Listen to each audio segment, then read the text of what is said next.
have me here for a while? Can you please call them because we're having our meeting? Yes, ma'am. Good morning, guys! So, how's your weekend? Is this all the certificate that our Yeah. boss needed? So, Yes. is there any lacking for this? No. No? Yeah. What's this for? Good morning, people. Yes, good morning. Don't forget the staff meeting in 30 minutes. I'm sure we're coming. Okay, bye. Any clues for today's meeting, guys? No, I don't have it yet. Why? I think we'll be having a major project today. Maybe.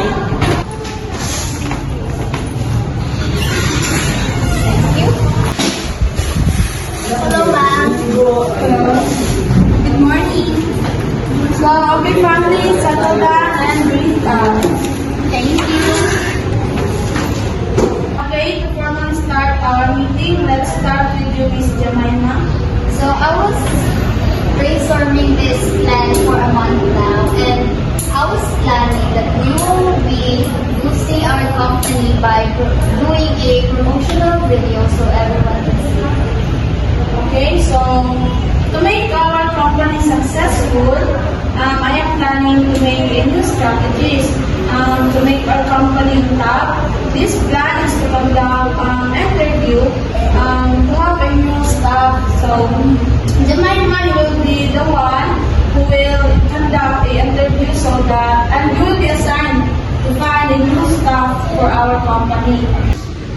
And Ms. Delani will be the one to motivate our new staff, and for you, Mr. Omari, will be the one to control our new staff so that they will know what to do.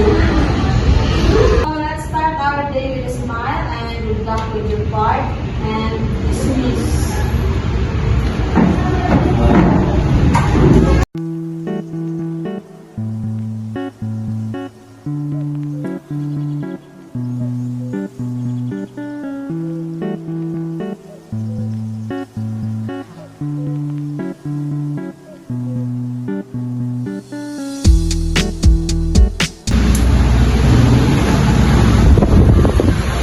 Good morning. So tell me about yourself. Yeah, but I'm 36 years old And why did you join? because I have become a meeting with friend. I'm willing to sacrifice my time for this, hoping for your success. I will just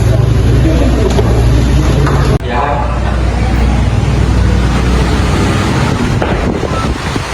Good morning, ma'am. Good morning. So, tell me about yourself. I am Nila Carlos Marcos, 25 years old, Manag, And what will be your contribution to the company? my contribution to the company is time management and reports. So, last question. What will be your strength? My strength is flexibility, adaptability, and creativity.